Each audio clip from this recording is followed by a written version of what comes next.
மேதியரும் பெர்சியரும். இதோ நான் பாபிலோனுக்கு விரோதமாக வடதேசத்தில் இருக்கும் பெரிய ஜாதிகளின் கூட்டத்தை எழுப்பி அதை வரப்பண்ணுவேன். அவர்கள் அதற்கு விரோதமாக ஆயத்தம் பண்ணுவார்கள். அங்கே இருந்து வருகிறவர்களால் அது பிடிக்கப்படும். அவர்களுடைய அம்புகள் சாமர்த்தியமுள்ள பராக்கிரமசாலியின் அம்புகளைப் போல் இருக்கும். அவைகள் விருதாவாய் திரும்புவதில்லை. கல்தேயா கொள்ளையாகும். அதை கொள்ளையிடுகிறவர்கள் எல்லாரும் பரிபூரணமடைவார்கள் என்று கர்த்தர் சொல்லுகிறார். என் சுதந்திரத்தை கொள்ளையிட்ட நீங்கள் சந்தோஷித்தீர்களே, களி கூர்ந்தீர்களே. புல் மேய்ந்து கொளுத்த கடாரியைப் போல் பூரித்து வலிய ரிஷபம் போல் முக்காரம் போடுகிறீர்களே. உங்கள் தாய் மிகவும் வெட்கி உங்களை பெற்றவள் நாணமடைவாள். இதோ அவள் ஜாதிகளுக்குள்ளே கடைசியாவதுமன்றி வனாந்தரமும் வறட்சியும் அந்தர வெளியும் ஆவாள். கர்த்தரின் கோபத்தினாலே அது குடியேற்றதும் பெரும் பாழுமாயிருக்கும். பாபிலோனை கடந்து போகிற எவனும் அதன் எல்லா வாதைகளின் நிமித்தமும் பிரமித்து ஈசல் போடுவான். நீங்கள் எல்லாரும் பாபிலோனுக்கு விரோதமாய் சுற்றிலும் அணிவகுத்து நின்று வில்லை நாணேற்றி அதன் மேல் அம்புகளை எய்யுங்கள். அம்பு செலவை பாராதையுங்கள். அது கர்த்தருக்கு விரோதமாய் பாவம் செய்தது. அதற்கு விரோதமாய் சுற்றிலும் ஆர்ப்பரியுங்கள். அது தன்னை கையளித்தது. அதன் அஸ்திபாரங்கள் விழுந்தது. அதன் மதில்கள் இடிக்கப்பட்டது. இது கர்த்தர் வாங்கும் பழி. அதனிடத்தில் பழி வாங்குங்கள். அது செய்தது போலவே நீங்களும் அதற்கு செய்யுங்கள். விதை விதைக்கிறவனையும் அறுப்பு காலத்தில் அரிவாளை பிடிக்கிறவனையும் பாபிலோனில் இராதபடி சங்காரம் பண்ணுங்கள். கொல்லுகிற பட்டயத்துக்கு தப்ப அவரவர் தங்கள் ஜனத்தண்டைக்கு திரும்பிக் கொண்டு அவரவர் தங்கள் தேசத்துக்கு ஓடிப்போவார்கள். இஸ்ரவேல் திரிப்பட்டு போன ஆடு. சிங்கங்கள் அதை துரத்தின. முதலில் சீரியா ராஜா அதை பட்சித்தான். கடைசியில் பாபிலோன் ராஜாவாகிய இந்த நேபுகாத் நேச்சார் அதன் எலும்புகளை முறித்தான். ஆகையால் இஸ்ரவேலின் தேவனாகிய சேனைகளின் கர்த்தர் சொல்லுகிறது என்னவென்றால், இதோ நான் அசீரியா ராஜாவை தண்டித்தது போல் பாபிலோன் ராஜாவையும் அவன் தேசத்தையும் தண்டித்து இஸ்ரவேலை அதன் வாசஸ்தலத்துக்கு திரும்பி வர பண்ணுவேன். அப்பொழுது அது கர்மேலிலும் பாசானிலும் மேயும். எப்பிராயீமின் மலைகளிலும் கீலேயாத்திலும் அதன் ஆத்துமா திருப்தியாகும். அந்நாட்களிலும் அக்காலத்திலும் இஸ்ரவேலின் அக்கிரமம் தேடப்பட்டாலும் அது காணாதிருக்கும். யூதாவின் பாவங்கள் தேடப்பட்டாலும் அவைகள் கிடையாதிருக்கும். நான் மீதியாக வைக்கிறவர்களுக்கு மன்னிப்பேன் என்று கர்த்தர் சொல்லுகிறார். இஸ்ரவேலின் தேவனாகிய கர்த்தர் எரேமியா தீர்க்கதரிசி மூலமாய் பாபிலோன் தேசத்திற்கு விரோதமாய் தம்முடைய வார்த்தைகளை சொல்லுகிறார். கர்த்தர் பாபிலோனை அழிப்பதற்காக வடதேசத்தில் இருக்கும் பெரிய ஜாதிகளின் கூட்டத்திற்கு கட்டளை கொடுக்கிறார். மேதியரும் பெர்சியரும் அவர்களோடு கூட்டிச் சேர்ந்திருக்கிற மற்ற தேசத்தாரும் வடதேசத்தில் இருக்கும் பெரிய ஜாதிகளின் கூட்டம் என்று அழைக்கப்படுகிறார்கள். கர்த்தரே இவர்களை எழுப்புகிறார். தம்முடைய சித்தத்தை நிறைவேற்றுவதற்கு கர்த்தர் அவர்களை தகுதிப்படுத்துகிறார். தம்முடைய அனுமதியோடு கர்த்தர் மேதியரையும் பெர்சியரையும் பாபிலோன் தேசத்திற்கு விரோதமாக வரப்பண்ணுகிறார்.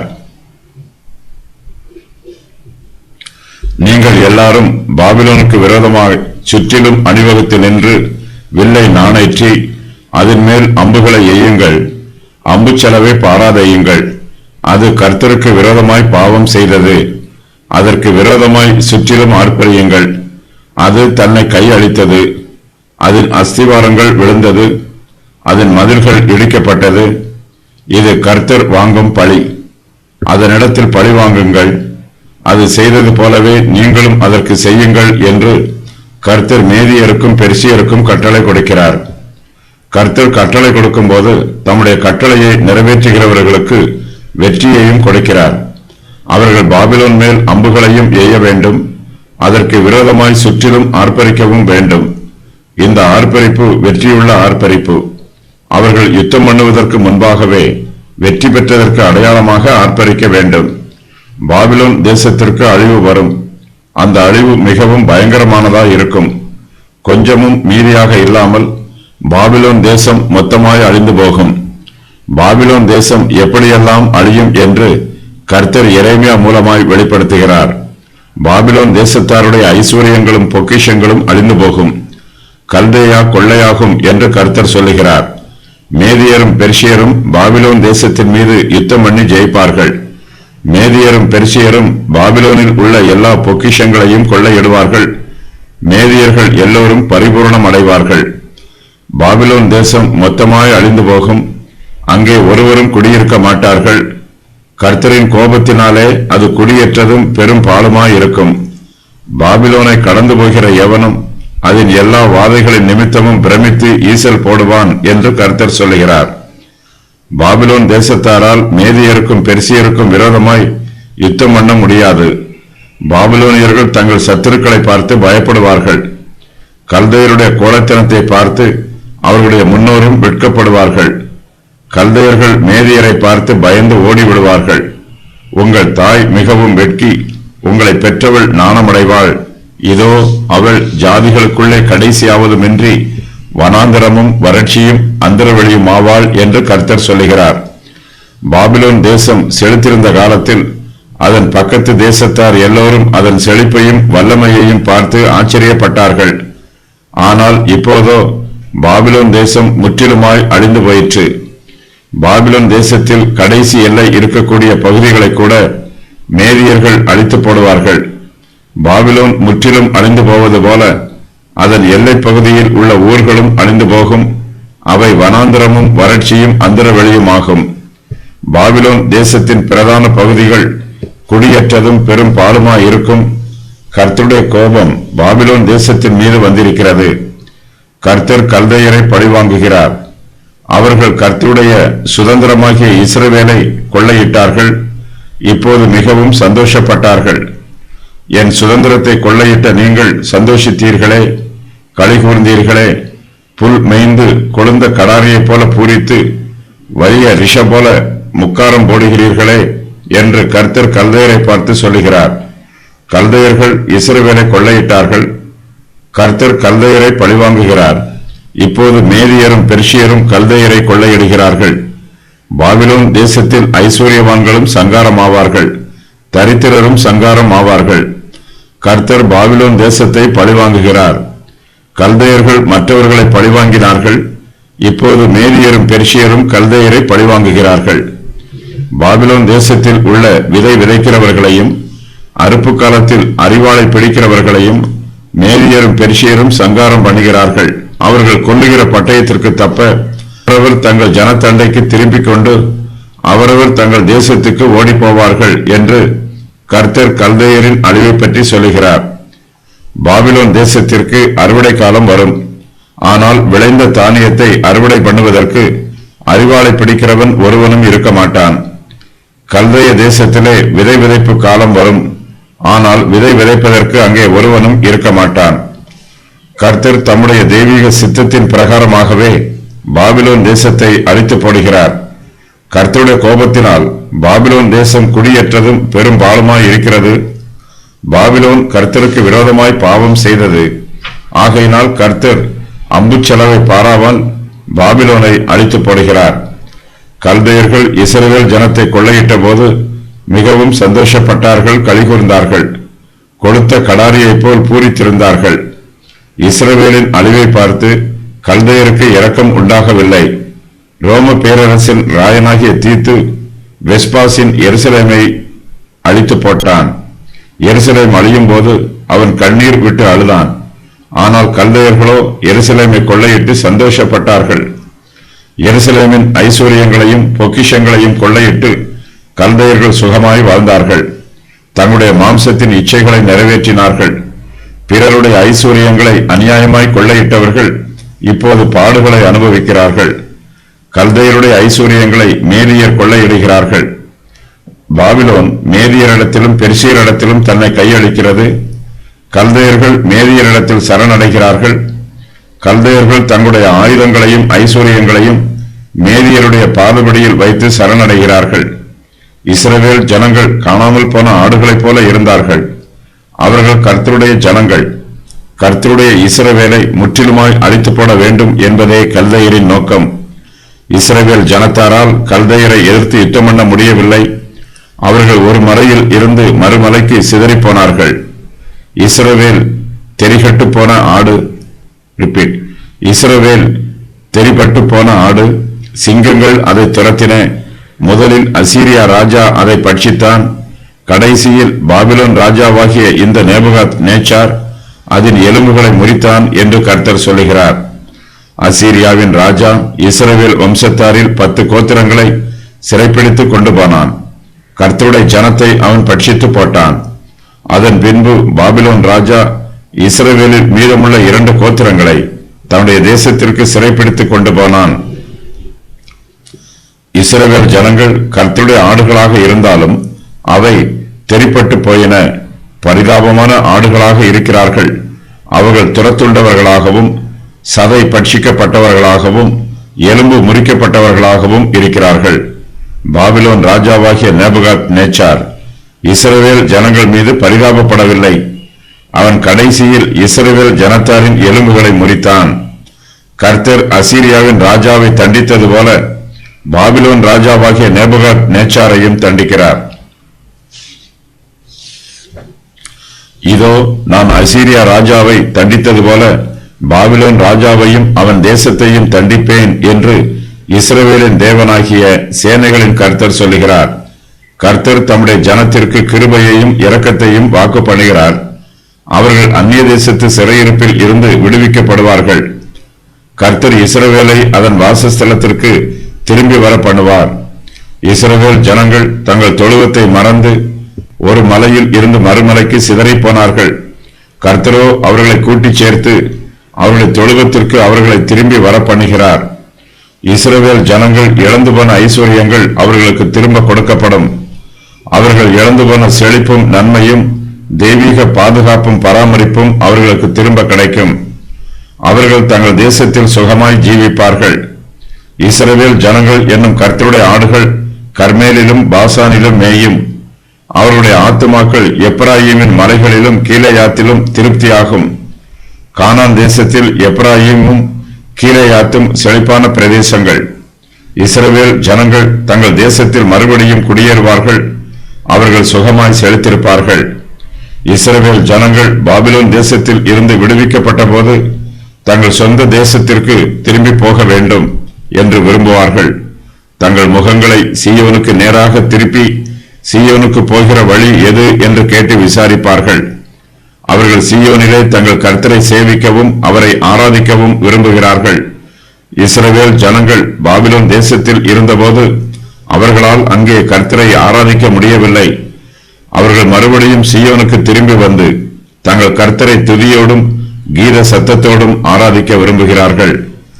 பாபிலோன் சிறையிருப்பில் இருந்து விடுவிக்கப்பட்ட யூதர்கள் முதலாவதாக சீயோனுக்கு திரும்பி வர வேண்டும் என்றுதான் விரும்பினார்கள். ஆனால் கர்த்தரோ அவர்களை எப்ராயீமின் மலைகளுக்கும் கீலேயாத்திற்கும் திரும்ப வர பண்ணுகிறார். அங்கே அவர்களுக்கு திருப்தியான மேய்ச்சலை கொடுக்கிறார். அவர்களை போஷிக்கிறார். இஸ்ரவேல் ஜனங்கள் கர்த்தருக்கு விரோதமாக பாவம் செய்ததினால் கர்த்தருடைய நியாயத்தீர்ப்பு அவர்கள் மேல் வந்தது. கர்த்தர் தம்முடைய நீதியினால் அவர்களை அந்நிய தேசத்து சிறையிருப்புக்கு ஒப்புக் கொடுத்தார். இப்போதோ கர்த்தர் தம்முடைய ஜனத்தை கிருபையாக மன்னித்து அவர்களுக்கு இரக்கம் காண்பிக்கிறார். அவர்களுடைய அக்கிரமங்களையும் பாவங்களையும் மன்னிக்கிறார். அந்நாட்களிலும் அக்காலத்திலும் இஸ்ரவேலின் அக்கிரமம் தேடப்பட்டாலும் அது காணாதிருக்கும். யூதாவின் பாவங்கள் தேடப்பட்டாலும் அவைகள் கிடையாதிருக்கும். நான் மீதியாக வைக்கிறவர்களுக்கு மன்னிப்பேன் என்று கர்த்தர் சொல்கிறார். இஸ்ரவேல் ஜனங்கள் தமக்கு விரோதமாக செய்த பாவங்களையும் அக்கிரமங்களையும் கர்த்தர் மன்னிக்கிறார். அவர்களுடைய பாவங்களின் நிமித்தம் கர்த்தர் அவர்களுக்கு கொடுத்த தண்டனைகளையும் அவர்களை விட்டு விலக்குகிறார். கர்த்தர் தம்முடைய ஜனத்தின் பாவங்களை மன்னித்து அவற்றை மறந்து அவர்களோடு ஒப்புரவாக்குகிறார். யூதாவின் பாவங்கள் தேடப்பட்டாலும் அவைகள் கிடையாதிருக்கும் என்றும் இஸ்ரவேலின் அக்கிரமம் தேடப்பட்டாலும் அது காணாதிருக்கும் என்றும் கர்த்தர் சொல்லுகிறார்.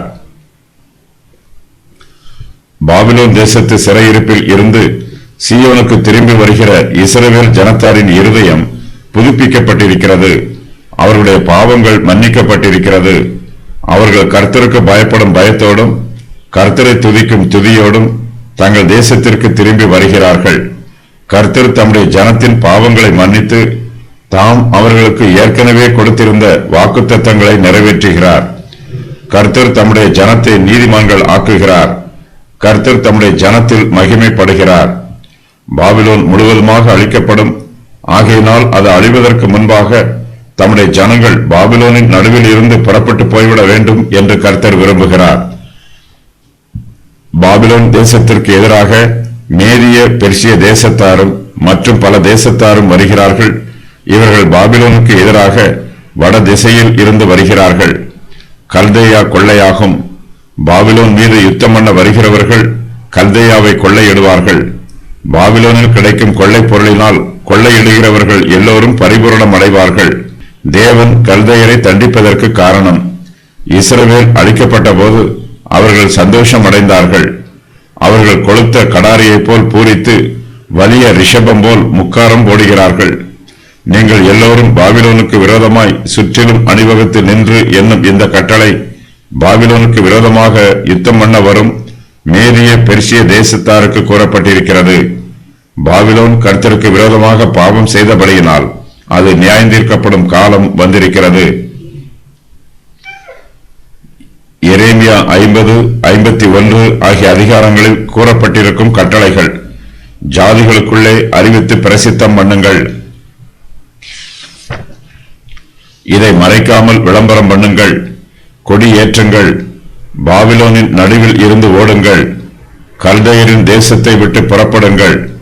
நீங்கள் எல்லாரும் பாபிலோனுக்கு விரோதமாய் சுற்றிலும் அணிவகுத்து நில்லுங்கள். வில்லை நாணேற்றி அதன் மேல் அம்புகளை எய்யுங்கள். அதற்கு விரோதமாய் சுற்றிலும் ஆர்ப்பரியுங்கள். விதை விதைக்கிறவனையும் அறுப்பு காலத்தில் அரிவாளை பிடிக்கிறவனையும் பாபிலோனில் இராதபடி சங்காரம் பண்ணுங்கள். தேசத்துக்கு விரோதமாக போங்கள். அவர்களை துரத்தி யாவையும் பாழாக்கி சங்காரம் பண்ணுங்கள். அதற்கு விரோதமாக வாருங்கள். அதன் களஞ்சியங்களை திறந்து விடுங்கள். குவியல் குவியலாக குவியுங்கள். அதில் ஒன்றும் மீதியாய் இராதபடிக்கு பாருங்கள். அதை முற்றிலும் அழித்து போடுங்கள். அதன் காளைகளையெல்லாம் வெட்டுங்கள். அவைகள் கொலைக்களம் சேர கடவது. வில் வீரரை அலையுங்கள். நீங்கள் எல்லாரும் அதற்கு விரோதமாய் சுற்றிலும் பாளையம் இறங்குங்கள். ஒருவரையும் தப்ப விடாதிருங்கள். அதன் கிரியைக்கு தக்க பலனை அதற்கு சரிக்கட்டுங்கள். அது செய்ததின்படியெல்லாம் அதற்கு செய்யுங்கள். கர்த்தருடைய ஆலோசனையை கேளுங்கள். அதன் வாலிபரை தப்ப விடாமல் இருங்கள். அதன் சேனையை எல்லாம் சங்காரம் பண்ணுங்கள். பாபிலோனின் நடுவில் இருந்து ஓடுங்கள். அவரவர் தங்கள் ஆத்துமாவை தப்புவியுங்கள். பாபிலோனின் அக்கிரமத்தில் சங்காரமாகாதபடிக்கு பாருங்கள். பாபிலோனுக்காக அலறுங்கள். அதன் நோவை ஆற்ற பிசின் தைலம் போடுங்கள். பாபிலோனை விட்டுவிடுங்கள். நாம் அவரவர் நம்முடைய தேசங்களுக்கு போக கடவோம். அம்புகளை துலக்குங்கள். கேடகங்களை நன்றாய் செப்பனிடுங்கள். பாபிலோனின் மதில்கள் மேல் கொடியேற்றுங்கள். காவலை பலப்படுத்துங்கள். ஜாமம் காக்கிறவர்களை நிறுத்துங்கள். பதிவிருப்பாரை வையுங்கள். தேசத்திலே கொடியேற்றுங்கள். ஜாதிகளுக்குள் எக்காலம் ஊதுங்கள். ஜாதிகளை அதற்கு விரோதமாக ஆயத்தப்படுத்துங்கள். ராஜ்யங்களை அதற்கு விரோதமாக வர கூப்பிடுங்கள். அதற்கு விரோதமாக தலகர்த்தனுக்கு பட்டம் கட்டுங்கள். சுனையுள்ள வெட்டுக்கிளிகள் போன்ற குதிரைகளை வரப்பண்ணுங்கள். ஜாதிகளை அதற்கு விரோதமாக ஆயத்தப்படுத்துங்கள். நீங்கள் அதன் நடுவில் இருந்து புறப்படுங்கள். அவனவன் தன் தன் ஆத்துமாவை ரட்சித்துக் கொள்ள கடவன். தங்கித் தறியாமல் நடந்து வாருங்கள். தூரத்திலே கர்த்தரை நினையுங்கள். எருசலேம் உங்கள் ஞாபகத்தில் வர கடவது. இந்த புஸ்தகத்திலே ஒரு கல்லை கட்டி அதை ஐப்பிராத்தின் நடுவிலே எரிந்து விடுங்கள். இஸ்ரவேல் தெரிப்பட்டு போன ஆடு. இஸ்ரவேலின் எல்லா கோத்திரத்தாரும் சிதறிப்போன ஆடுகளைப் போல இருக்கிறார்கள்.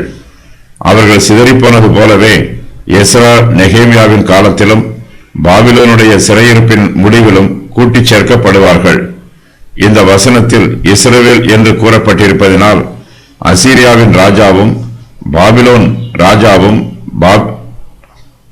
அவர்களை சிதறிப்போக பண்ணினார்கள் என்பது தெரிய வருகிறது.